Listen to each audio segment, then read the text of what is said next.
বিশ্বনবী পাগলের মতো একবার হাউজে কাসারে যাবেন, একবার সিরাতে যাবেন, একবার পুলসিরাতের দিকে, একবার হাউজে কাউসারের দিকে পাগলের মতো দৌড়াতে থাকবেন।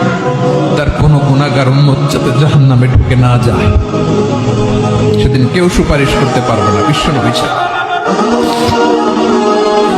এজন্য 5 নম্বর আল্লাহ বললেন, মান যাল্লাযী ইয়াশফাউ ইনদাহু ইল্লা বিইযনিহি।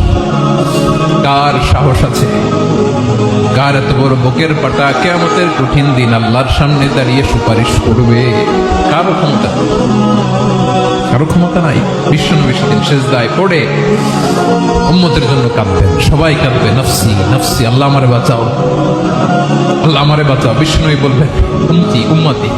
বিশ্বনবী আমার জন্য কাঁদবেন, আপনার জন্য কাঁদবেন, আমাদের জন্য সেদিন কেঁদে কেঁদে জাহান্নামের দরজায় দাঁড়িয়ে আমাদেরকে টেনে টেনে জান্নাতে ঢুকাবেন।